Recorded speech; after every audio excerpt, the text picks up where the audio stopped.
Hello students, this is Raj Yadav and welcome to Chirag study YouTube channel. तो students, आज के इस वीडियो में हम लोग बात करने वाले हैं एकलव्य स्कूल शिक्षक भर्ती परीक्षा जो अभी आई हुई है वैकेंसीज, ठीक है। EMRS की जो वैकेंसीज आई हुई हैं, जिसका फॉर्म अभी तक भरा रहा है, कुछ दिन 2-3 दिन बस उसके शेष रह गए हैं। एग्ज़ाम की फॉर्म की डेट लास्ट डेट है जो, ठीक है। तो उसकी जो EMRS की जो वैकेंसीज़ हैं उसके सिलेबस के बारे में हम लोग बात करने वाले हैं यहाँ पर। TGT PGT हिंदी की, ठीक है। तो TGT PGT हिंदी सिलेबस के बारे में हम लोग बात कर चुके हैं। आप लोग चाहें तो अगर आप लोगों ने वो वीडियो अभी तक नहीं देखा है तो प्लेलिस्ट में जाकर उसका वीडियो आप लोग देख सकते हैं। TGT PGT हिंदी में क्या क्या सिलेबस है और क्या क्या क्वेश्चन आने की संभावना है वो आप लोग देख सकते हैं। तो आज के इस वीडियो में हम लोग बुक्स के बारे में बात करने वाले हैं, यानी कि आप कौन कौन से बुक्स पढ़ेंगे EMRS की तैयारी के लिए। चूँकि एग्ज़ाम में ज़्यादा दिन नहीं बचे हुए हैं, कुछ ही दिन बचे हैं। जब ऑफिशियल नोटिफिकेशन आई तो सिर्फ 2 महीने का समय दिया गया, ठीक है। 2 महीने के बाद का एक समय बताया गया है कि उस समय एग्ज़ाम हो सकती है। एक पर्टिकुलर डेट नहीं दिया गया है, बस करीब 2 महीने का समय बताया गया था। लेकिन अब 1 महीने लगभग कंप्लीट हो चुके हैं, अब 2 महीने नहीं बचे हैं, अब सिर्फ लगभग 1 महीने का समय आपके पास बचा हुआ है, ठीक है। तो इतने कम समय में आप क्या क्या पढ़ेंगे, कौन सी बुक पढ़ेंगे और किस बुक से पढ़ना आपके लिए कारगर रहेगा और ज़्यादा बेस्ट रहेगा, उसके बारे में हम लोग बात करने वाले हैं, ठीक है। तो देख लेते हैं कि इसमें जैसे कि आप लोग को सिर्फ हिंदी तो नहीं पढ़ना है, ठीक है। आप लोग को हिंदी के अलावा भी बहुत सारे सब्जेक्ट इसमें कवर करने हैं। जैसे कि आपका इतने सारे सब्जेक्ट हैं, जनरल इंग्लिश है, जनरल हिंदी है, general knowledge and current affairs है। इसके अलावा एनालिटिक्स एबिलिटी है, न्यूमेरिकल एबिलिटी है, कंप्यूटर लिटरेसी है और टीचिंग एप्टीट्यूड और पेडागोजी है, जो कि होता ही है। तो इतने सारे सब्जेक्ट्स को देखते हुए आप लोग अपने सब्जेक्ट की तैयारी कैसे करेंगे, आपका जो सब्जेक्ट का पार्ट है यानी कि हिंदी की तैयारी आप कैसे करेंगे, तो उसके बारे में हम लोग कुछ डिस्कस करने वाले हैं। तो समय आप मान के चलिए सिर्फ 1 महीने का समय आपके पास बचता है। तो यहाँ पर जो सब्जेक्ट नॉलेज है उसके बारे में सिलेबस क्या बताया गया है ऑफिशियल नोटिफिकेशन में। TGT के लिए सिर्फ इतना कहा गया है कि ये क्लास 10th CBSE का सिलेबस रहेगा, ठीक है। क्लास 10 CBSE का अनरिवाइज सिलेबस होगा और डिफ़िकल्टी लेवल 12 तक का होगा। तो वहीं PGT के लिए कहा गया है कि इसका सिलेबस क्लास 12 CBSE का होगा और जो डिफ़िकल्टी लेवल है वो ग्रेजुएशन लेवल का होगा, ठीक है। तो इसके लिए कौन से बुक उपयोगी साबित हो सकते हैं उसके बारे में हम लोग आगे देखने वाले हैं। तो समय बिल्कुल नहीं है, समय सिर्फ 1 महीने का है। तो यहाँ पर मैं जितने भी बुक्स के बारे में बताऊँगा वो 1 महीने की तैयारी के लिए होगा। वो कोई बहुत डीपली बहुत मोटे मोटे किताबों के बारे में मैं नहीं बताने वाला हूँ, जो कि बहुत जिसको रामबाण बुक्स कहा जाता है, वो सभी बुक्स नहीं है वो, ठीक है। तो 1 महीने की तैयारी आप कैसे करेंगे, फिर भी कम बुक्स नहीं है, आपको इसके लिए भी कई सारे बुक्स पढ़ने पड़ेंगे। और मैं यहाँ पर सिर्फ हिंदी विषय के लिए बुक्स बताने वाला हूँ, जो कि आपके सिर्फ 1 महीने की तैयारी के लिए, किसके लिए, EMRS के लिए है, ठीक है। EMRS की जिस तरह के सिलेबस बताए गए हैं। तो चलिए स्टार्ट कर लेते हैं। तो जिस तरह के बुक्स आपको पढ़ने हैं उसमें से सबसे पहले आ जाता है आपका NCERT के बुक्स, ठीक है। तो NCERT क्लास 6 से लेकर के क्लास 8 तक की ये हिंदी की बुक है जो NCERT में चलती है, जो CBSE बोर्ड में चलते हैं। तो ये है वसंत भाग 1, वसंत भाग 2 और वसंत भाग 3। तो ये है क्लास 6, 7th और 8th के हिंदी की बुक। आपको सबसे पहले इन बुक से पढ़ना है, ठीक है। जो आपके हिंदी के जो बुक हैं NCERT में 6 से लेकर 6, 7 और 8 के जो हिंदी की बुक है उसको, उनके चैप्टर को बहुत अच्छे से पढ़ लीजिए। बहुत हद तक चांस है कि उन चैप्टर में से क्वेश्चन बनेंगे, ठीक है। उन चैप्टर को अच्छे से पढ़ लीजिए। किस चैप्टर के राइटर कौन है, कवि कौन है, लेखक कौन है, ठीक है, ये आपको अच्छे से पढ़ लेना है। उन बुक्स में जो है, चूँकि ये पतली पतली किताबें हैं तो आप इनको जल्दी से भी ख़त्म कर सकते हैं। 2-2, 3-3 दिन में एक बुक आराम से आप लोग पढ़ सकते हैं, क्योंकि समय कम है, ठीक है। तो जब ये बुक्स आप लोग पढ़ लेंगे उसके बाद बारी आ जाती है आपकी 9th और 10th की जो हिंदी की बुक है वो, ठीक है। तो जो ये क्षितिज नाम से जो बुक है 9th और 10th की, क्षितिज भाग 1 और क्षितिज भाग 2, वो आप लोग पढ़ सकते हैं 9th और 10th की हिंदी की बुक। तो जो 9th और 10th में लेखक और कवि के कुछ परिचय भी दिए हुए हैं, हर चैप्टर में राइटर के परिचय दिए हुए हैं, उनको आपको पढ़ लेना है। उनकी रचनाएँ, उनकी जीवन मृत्यु और शिक्षा दीक्षा के बारे में कुछ पढ़ लेना है, उनसे भी क्वेश्चन बन सकते हैं। और बहुत सारे सिलेबस जो है उसी से कवर हो जाते हैं, आपके लेखक कवि परिचय से ही। तो आपको 9th 10th के जो उसमें लेखक कवि परिचय दिए गए हैं उनको अच्छे से पढ़ लेना है। अगर आप TGT के हैं तो 9th 10th को बहुत अच्छे से आप पढ़िएगा, क्योंकि आपका सिलेबस 10th से ही बनेगा और डिफ़िकल्टी लेवल 12 तक का होगा। तो 9th 10th को बहुत अच्छे से पढ़ना है TGT वालों को, ठीक है, TGT वालों को। लेकिन इसके अलावा जो पीजीटी वाले हैं वो 9th-10th पढ़ने के बाद उनको 11th-12th भी बहुत अच्छे से पढ़ना है, क्योंकि उनका जो सिलेबस है वो 12th बेस का है, 12th लेवल का है। ठीक है, तो आपको ये 11th का आरो जो हिंदी की बुक है उसका नाम है आरो भाग 1 और आरो भाग 2 जो है वो 12th की बुक है। ये 11th की बुक है और ये 12th की बुक है। तो इन दोनों बुक्स को भी आपको बहुत अच्छे से पढ़ना है जो पीजीटी वाले हैं, और जो टीजीटी वाले हैं अगर 9th-10th अच्छे से पढ़ चुके हैं तो इस बुक्स को आप पढ़ सकते हैं। ठीक है, अब स्टूडेंट्स ये पढ़ लेने के बाद, ये जल्दी से ख़त्म कर लेने के बाद आपको क्या करना है, एक यूजीसी नेट की एक बुक आपको ले लेनी है, चाहे वो किसी भी पब्लिकेशन की हो। ये जैसे कि यहाँ पिक्चर में ये अरिहंत की दी गई है। ठीक है, तो अरिहंत की बुक भी काफ़ी अच्छी रहती है, उसमें भी काफ़ी अच्छे मटेरियल दिए हुए होते हैं। तो आप चाहें तो दूसरे पब्लिकेशन के भी ले सकते हैं, सभी में मटेरियल लगभग एक जैसे रहते हैं।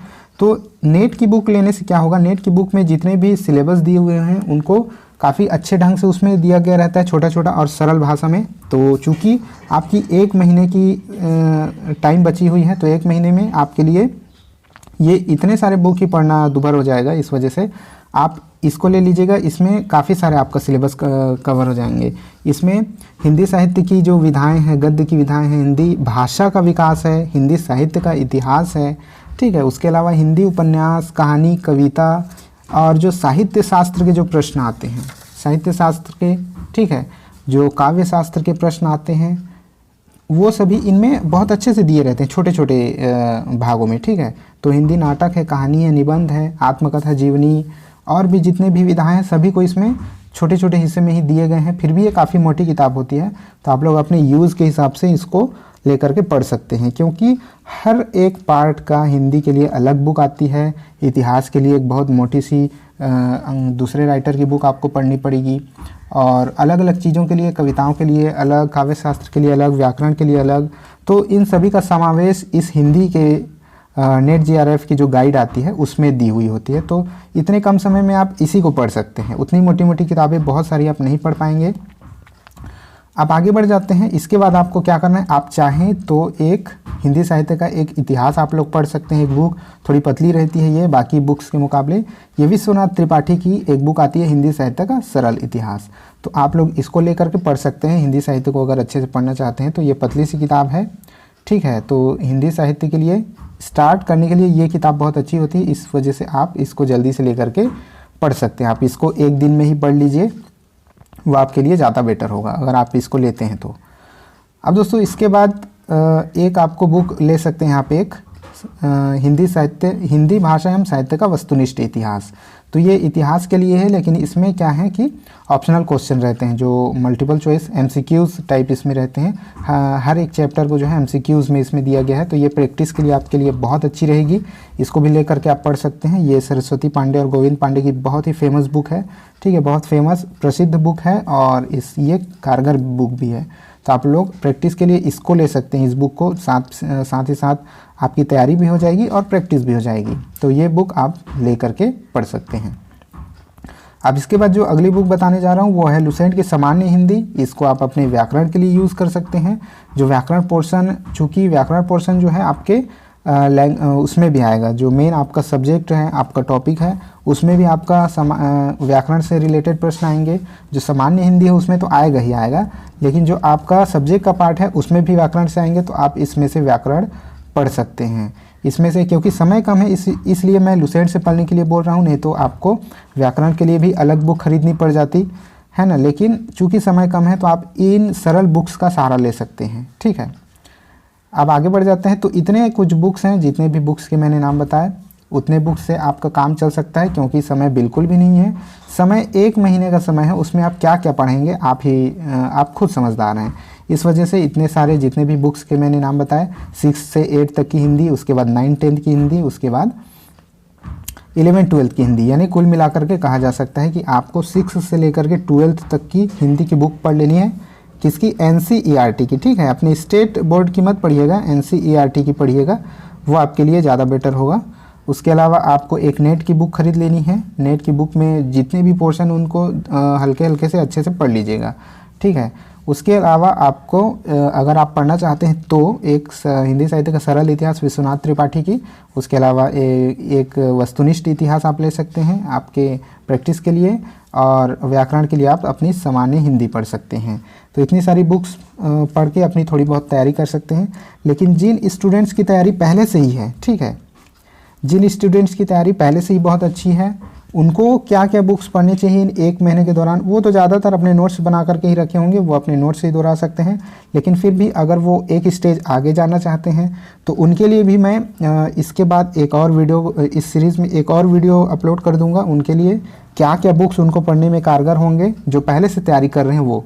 और ये वीडियो, इस वीडियो से मदद ले सकते हैं जो नए स्टूडेंट्स हैं, ठीक है, जो नए स्टूडेंट्स हैं, कम समय में अच्छा पढ़ना चाहते हैं, वो इस वीडियो में जितने भी बुक्स बताए गए हैं उसकी मदद ले सकते हैं। लेकिन जो स्टूडेंट पहले से तैयारी कर रहे हैं काफ़ी टाइम से, उनके लिए जो बुक्स की सीरीज़ है, कौन कौन से बुक उनके लिए अच्छे होंगे, एक और वीडियो में बना दूंगा, उसमें थोड़े स्पेशल बुक्स के नाम दिए गए हैं, तो जो नए स्टूडेंट हैं वो भी देख सकते हैं। और वो वीडियो जो है पुराने स्टूडेंट्स के लिए तो रहेगा ही, जो पहले से तैयारी कर रहे हैं या कर चुके हैं उन स्टूडेंट्स के लिए रहेगा ही। तो आगे आने वाली वीडियो को भी आप देख लीजिएगा और इस वीडियो से भी आप मदद ले सकते हैं। तो ठीक है, इस तरह के बुक्स की जो लिस्ट मैंने बताई वो आप उन सभी बुक्स को ख़रीद लीजिएगा। आपके आसपास के ही दुकानों में मिल जाएगी जो एनसीईआरटी की बुक है, 6 से लेकर 12 तक की बुक।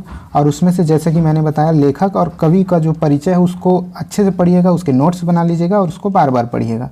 और चैप्टर को भी, चूँकि पतली बुक है, बच्चों के लिए है, तो एक 2-2, 3-3 दिन में आप लोग उस बुक को पढ़ करके ख़त्म कर सकते हैं। और उसके जो 20 से चैप्टर हैं, ठीक है, चैप्टर में से भी प्रश्न आपके बन सकते हैं। तो ठीक है, उम्मीद है कि ये वीडियो आपके लिए कारगर साबित होगा। इस वीडियो से आपको कुछ हेल्प मिली होगी कुछ बुक्स के लिए समझने के लिए, ठीक है। तो अगर वीडियो पसंद आया होगा तो एक लाइक और शेयर जरूर कर दीजिएगा अपने दोस्तों के साथ। साथ ही अगर इस चैनल पर नए हैं तो चैनल को सब्सक्राइब भी जरूर कर लीजिएगा, क्योंकि इसी तरह के वीडियो आपको आगे भी देखने को मिलेंगे। और हिंदी से रिलेटेड तो और भी वीडियोज़ आने वाले हैं, साथ ही पेडागोजी से रिलेटेड वीडियो आने वाले हैं, तो इस चैनल को सब्सक्राइब जरूर कर लीजिएगा।